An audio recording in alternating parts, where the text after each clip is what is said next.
With me is the principal judge of the High Court, the principal judge of the Courts of Equal Status, the Honorable Mr. Justice Oscar Angote, Honorable Justice Ongaya, and the commissioners of the Judicial Service Commission, Commissioner Mwansa, Commissioner Evelyn Orwande, and of course the Chief Registrar of the Judiciary.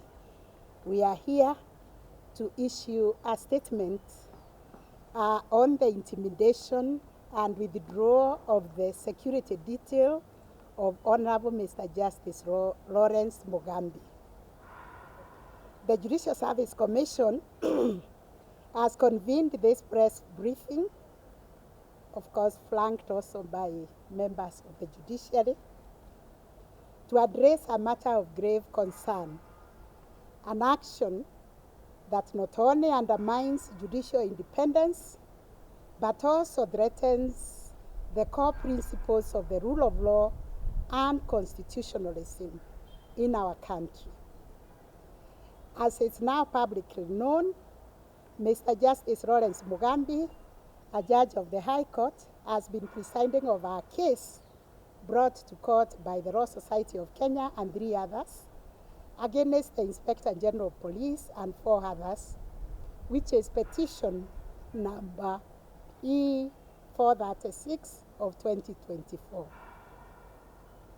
That case was filed in court following allegations of abduction or arrests of 3 individuals, Bob Mesheni Njage, Jamil Longton, and Saram Longton, who were allegedly abducted or arrested on the 19th of August 2024. This led to filing of a petition number E436 of 2024 before the Constitutional and Human Rights Division of the High Court, seeking an order to compel the authorities to produce the missing individuals. Honorable Justice Mugambi, presiding over the case, issued what we call habeas corpus order, directing the immediate and unconditional release of the 3 individuals. This order has to date not been complied with. Following this, the court summoned the Acting Inspector General of Police to explain the failure to comply with the habeas order or habeas corpus order. Despite an extension granted to accommodate the Acting Inspector General's availability in court, the summons was ignored.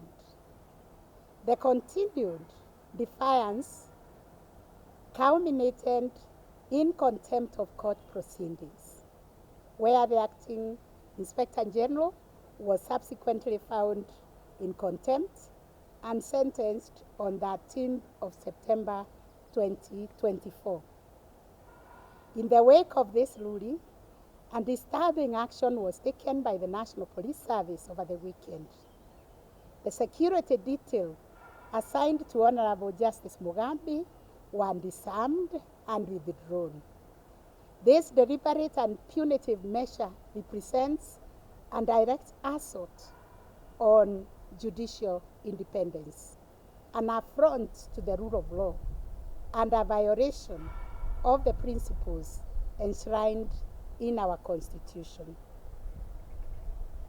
Article 160 of the Constitution unequivocally protects judicial independence, stating that the judiciary is subject only to the Constitution and the law and shall not be subject to the control or direction of any person or authority.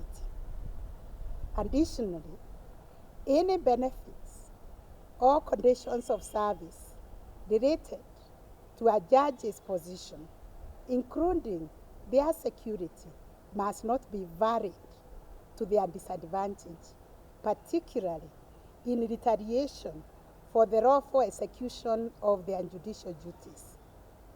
Security for judges is an accrued benefit that cannot be withdrawn whimsically.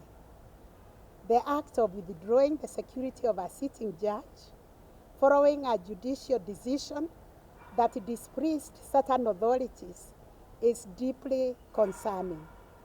It sends a chilling message to the judiciary and indeed to the public at large, that those entrusted with upholding justice and safeguarding our rights can be intimidated, that judges can be bullied or retaliated against for their rulings. Such actions erode public trust in the independence of the courts. They also undermine the very foundation of our constitutional democracy and pose a risk to disregard of our institutions and descends to lawlessness. If dissatisfied with a judicial decision, the appropriate recourse is to appeal to a higher court. Indeed, we are aware that an appeal has already been filed and is waiting to be heard and determined. We caution, however, that retaliatory measures against a judge or judicial officers have no place in a democratic society. It is crucial to remember that judicial independence is not a privilege for judges. It is the cornerstone of justice for all citizens. Judges must be free to make decisions based solely on the law without fear of retribution or interference. Any encroachment on this independence puts our society at risk of descending into lawlessness, where the might supersedes the rights and justice is subverted by intimidation. The Judicial Service Commission calls upon all state actors, particularly the National Police Service, to immediately restore the security of Honorable Justice Lawrence Mugambi and fulfill their constitutional duty to respect and enforce the decisions of the courts. We also urge the public and all stakeholders to remain vigilant in defending the sanctity of our Constitution and the rule of law, including defending the central role played by judicial independence in protecting our democracy.